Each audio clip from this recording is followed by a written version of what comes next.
installment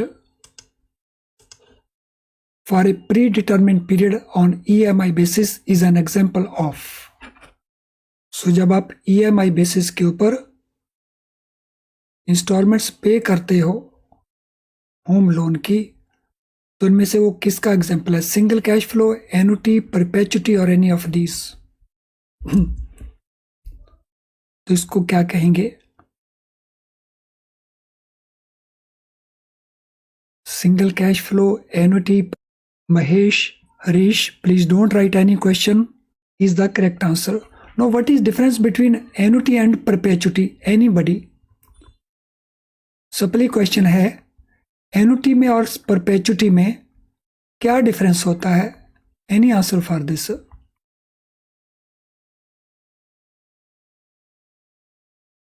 So what is difference between perpetuity and annuity? So annuity is always for a fixed period and perpetuity for a unlimited period. Perpetuity unlimited period के लिए होती है और annuity एक fixed period के लिए रहती है। Next question.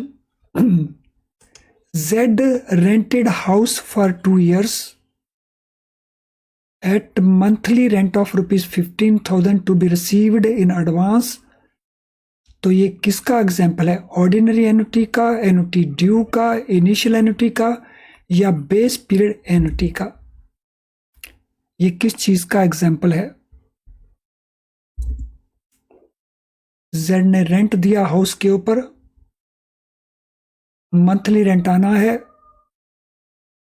एडवांस में रेंट रिसीव होना है, तो इनमें से ये किसका एग्जाम्पल है? Question number 15। Yes, this is called annuity due at end of month और at end of period.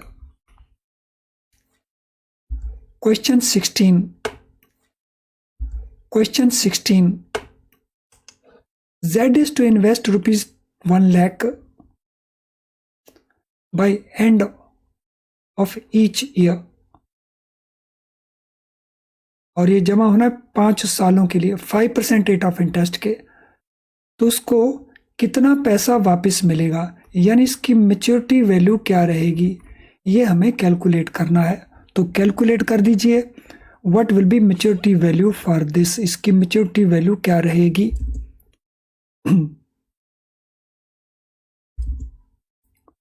So calculate the maturity value.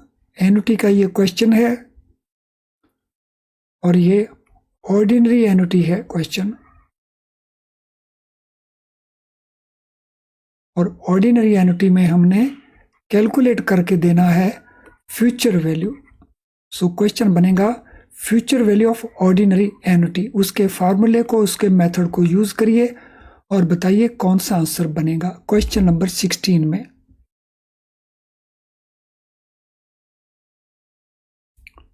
What shall be the answer?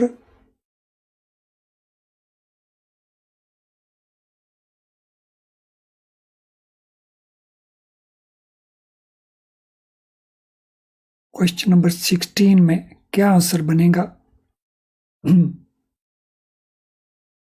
So actual calculation करना, we got answer C. 3 student से answer में आया है C. Future value of ordinary annuity हमने calculate करना है, कर दीजिए calculate.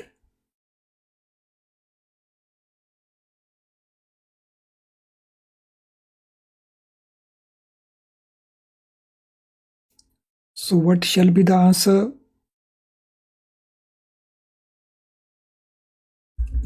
Yes, answer will be C, correct.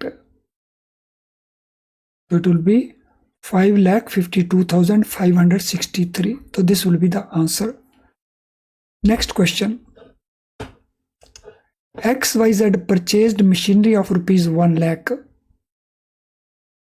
Depreciation का रेट है 10% का। At WDV value method, what is the amount of depreciation for 4 years? 4 साल का डेप्रिसिएशन का अमाउंट क्या रहेगा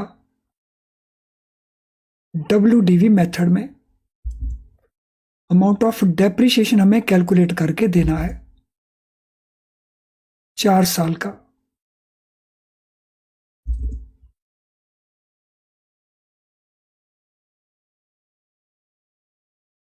यस, कैलकुलेट कर दीजिए।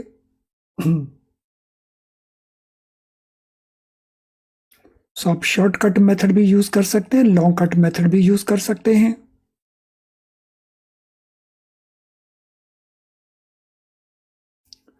क्वेश्चन नंबर 17,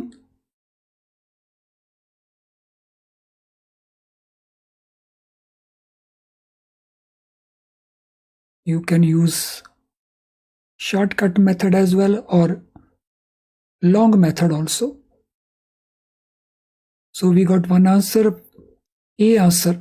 चलिए दूसरे स्टूडेंट का आंसर देखते हैं। दूसरा आंसर भी ए है। How about others? C answer. A, C। Let us see answer from other students। दूसरे स्टूडेंट का आंसर क्या है? आंसर ए अभी आ रहा है ज्यादा स्टूडेंट्स का, and answer A is correct also. Answer A will be correct. तो शॉर्टकट मेथड यूज करना है तो 0.9 को रेज टू पावर 4 करके 1 लाख के साथ मल्टीप्लाई कर देना, और जो भी वैल्यू आएगी उसको 1 लाख में से माइनस कर देना, तो you will be left with. तो क्योंकि इसकी वैल्यू आ गई हमारे पास रिटर्न डाउन वैल्यू, तो अगर इसमें से हम रिटर्न डाउन वैल्यू को माइनस कर देंगे तो हमारे पास 4 साल की डेप्रिसिएशन का अमाउंट बच जाएगा। So you can use this method also. So ये 0.09 हमने कैसे लिया? एक में से हमने डेप्रिसिएशन के अमाउंट को माइनस कर दिया। सो 1 माइनस 0.10, तो ये बन जाएगा 0.9। 4 साल का है ये, सो 4 साल की डेप्रिसिएशन आ जाएगी, WDV आ जाएगी value. So answer A is the correct answer. Question 17. A person wants to receive rupees 1250 every quarter for 5 years at a 12% per annum rate of interest. How much he should invest now? So एक person है, उसको इतना पैसा चाहिए, हर quarter उसको पास मिल जाना चाहिए, 5 साल तक मिलते रहना चाहिए।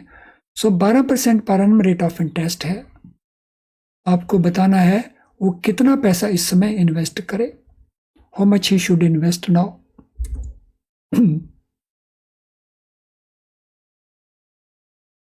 सो once again it is question relating to annuity, और एन्युटी जब कुछ नहीं कहा जाता तो हम ऑर्डिनरी एन्युटी लेके चलते हैं। तो एन्युटी की हमने कौन सी वैल्यू कैलकुलेट करनी है? तो उसने कहा कितना पैसा उसको अब इन्वेस्ट करना चाहिए। तो इसका मतलब ये हुआ कि हमने एन्युटी की प्रेजेंट वैल्यू कैलकुलेट करनी है। सो कैलकुलेट कर दें present value of ordinary annuity, तो उसको कैलकुलेट कर देंगे तो आपका आंसर आएगा। तो यस, कैलकुलेट कर दीजिए present value of ordinary annuity. Question number 18।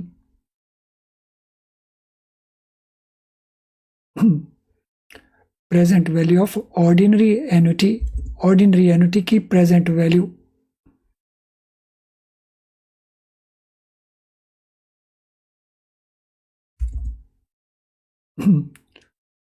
So question number 18, 2 answer आए हैं सी के, 3 आंसर आए हैं सी के।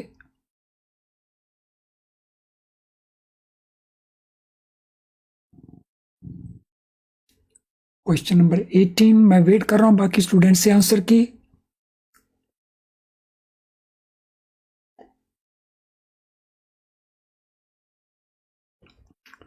सो जब हम बेसिक क्लासेस कर रहे थे तो आपको 6 फार्मूले नोट करवाए थे। उन 6 फार्मूलों में से एक फार्मूला हम यहां पे यूज करते हैं, तो उस फार्मूले को यूज करें और क्वेश्चन का आंसर सॉल्व कर दें।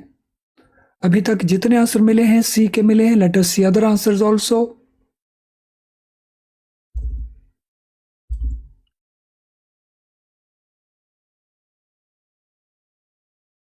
Yes, waiting for others answers also.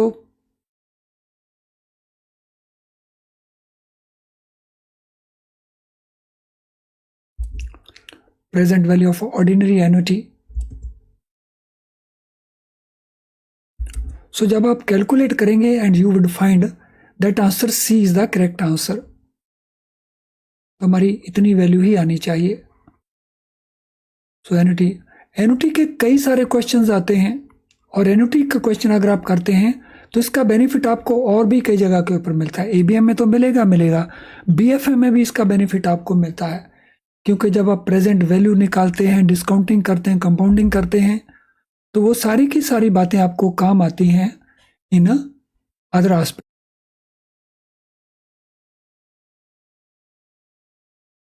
Not only के एनुटी के क्वेश्चन में।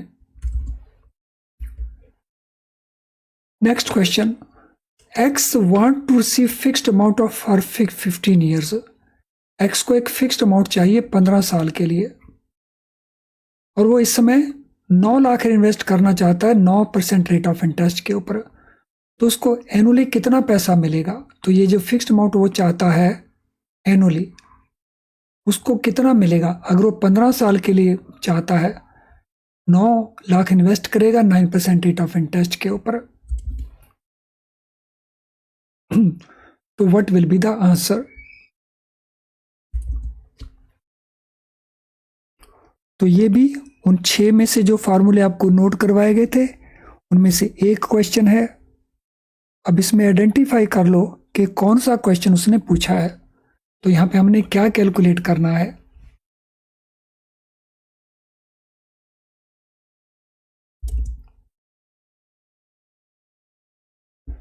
Question number 19। सो जिन स्टूडेंट्स ने प्रैक्टिस कर रखी है उनके लिए मुश्किल नहीं है, लेकिन जिन स्टूडेंट्स ने प्रैक्टिस नहीं किया या वो फंडा को अंडरस्टैंड नहीं करते उनके लिए तो डिफिकल्टी होगी।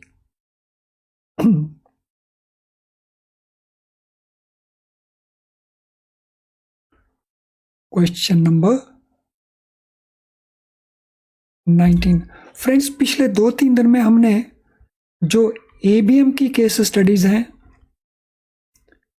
या बीएफएम की केस स्टडीज हैं, हमारे जो केस स्टडीज के कोर्सेज हैं, एक है मेन कोर्स, एक है केस स्टडीज का कोर्स, तो इनके अंदर हमने कुछ एडिशनल वीडियो केस स्टडीज डाली हैं। तो अगर आप ये देखे नहीं अभी तक तो ध्यान रख लेना कि इनको जरूर देख लेना। So we have put some additional case studies in ABM as well as BFM के स्टडी कोर्सेज, तो उनको आप जरूर देख लेना अगर आपने इन कोर्सेज को एनरोल किया है। मैं तो बार बार कहता हूं कि ABM, BFM, risk and retail, इनकी केस स्टडीज को मत छोड़ना। तो क्वेश्चन नंबर 19 में आंसर आपने दिया है सी, और हमने निकालना क्या है इसके अंदर? इसके अंदर हमने निकालना है amount of annuity. So annuity for a given present value, क्योंकि यहां पे गिवन प्रेजेंट वैल्यू 9 लाख है, इस वैल्यू के लिए हमने एनुटी कैलकुलेट करनी है। तो हमने कैलकुलेट क्या करना है? Annuity for a given present value. तो कैलकुलेट करेंगे आप तो ये आंसर आपका सही निकल आएगा। तो उस फार्मूले को यूज करें and you will get this answer, ये आंसर आपको मिल जाएगा। To calculate value of sinking fund, इनमें से किस फार्मूले को यूज किया जाएगा? So which of this formula will be used to calculate value of a sinking fund? Sinking fund की वैल्यू कैलकुलेट करने के लिए इनमें से कौन सा फार्मूला आप यूज करेंगे? Question number 20।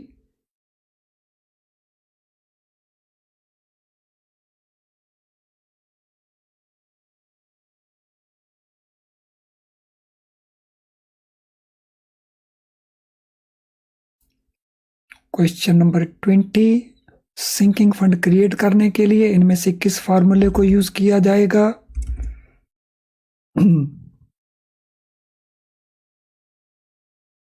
सो ए को बी को एक आंसर आता है, एक बी का आंसर आता है। विच फार्मूला शैल बी यूज्ड?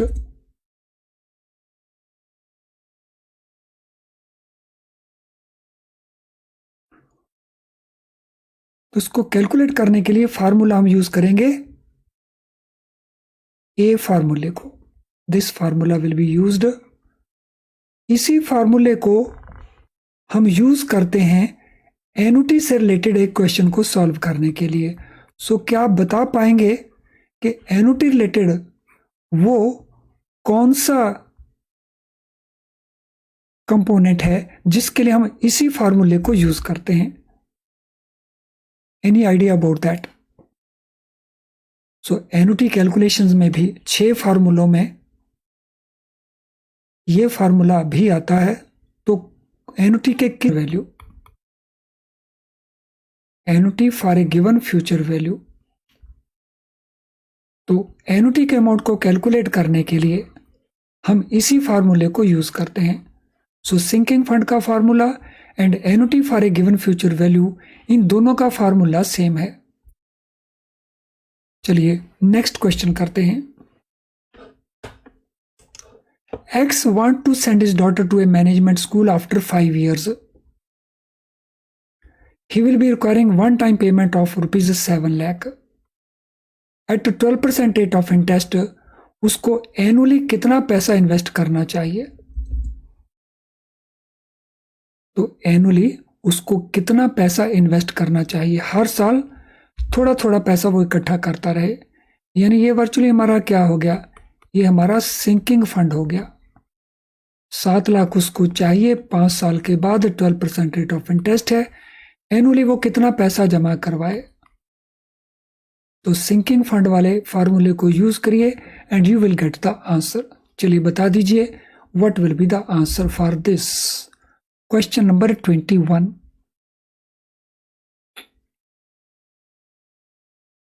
सो आज हमारी एनुटीज को लेकर के तो अच्छी खासी प्रैक्टिस हो जाएगी। और जो स्टूडेंट नहीं कर पाए तो मैं उनको बता रहा हूँ साथ साथ में हमें इन्हें क्या निकालना है। तो उन फार्मूलों को यूज करके वो बाद में अपने लेवल के ऊपर प्रैक्टिस कर सकते हैं अपने फंडास को और बेटर करने के लिए।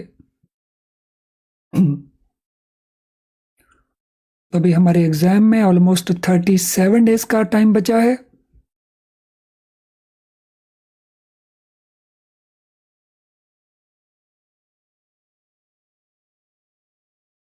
Question number 21, answer B.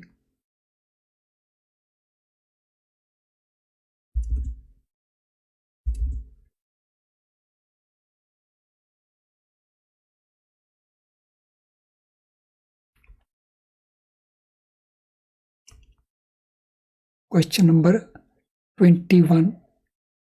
So we got other students. So answer B, answer C. एक बार फिर से आंसर बी, फिर एक बार और आंसर बी। आंसर बी अभी ज्यादा बी आंसर है and B answer is correct answer also.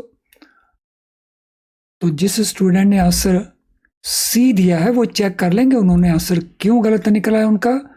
तो it will be answer B. So sinking fund वाले फार्मूले को यूज करेंगे तो ये आंसर आपका आ जाएगा, answer B. Question number 22। X obtained a loan of rupees 92,820 at 10% rate of interest, which he is to repay in 4 equal installments. Calculate amount of installment. Installment का अमाउंट कैलकुलेट कर दीजिए। EMI का amount calculate करना है equal installments में। 10% rate of interest है, 4 equal instalment, annual instalment है, ये भी ध्यान रखना है। इंस्टॉलमेंट का अमाउंट कितना होगा कैलकुलेट कर दें।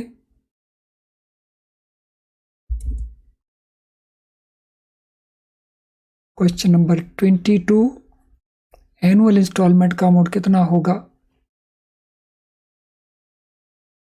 तो जो फार्मूला आप EMI में यूज करते हैं वही यूज हो जाएगा, लेकिन फर्क बस इतना रहेगा कि यहाँ पे आपको रेट ऑफ इंटरेस्ट को या पीरियड को एडजस्ट नहीं करना होगा। EMI में हम दोनों को एडजस्ट करते हैं फिर कैलकुलेशन करते हैं, लेकिन यहाँ पे किसी एडजस्टमेंट की जरूरत नहीं है।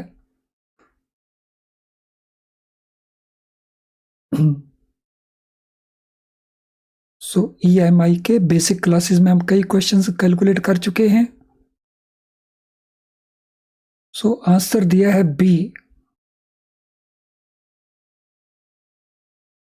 ऑलमोस्ट जितने भी आंसर मैं देख रहा हूं सारे के सारे आंसर बी हैं। बाकी स्टूडेंट का आंसर करेंगे। अभी 6 आंसर आए हैं। How about others?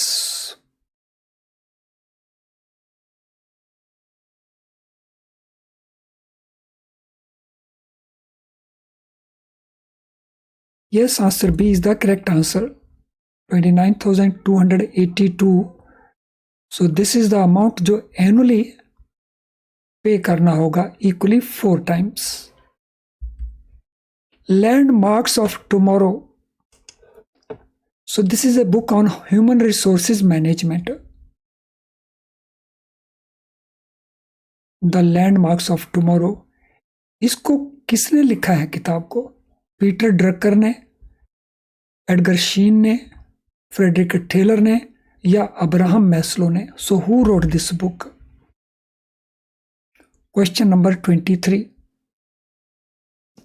The landmarks of tomorrow, तो ये बुक किसने लिखा है?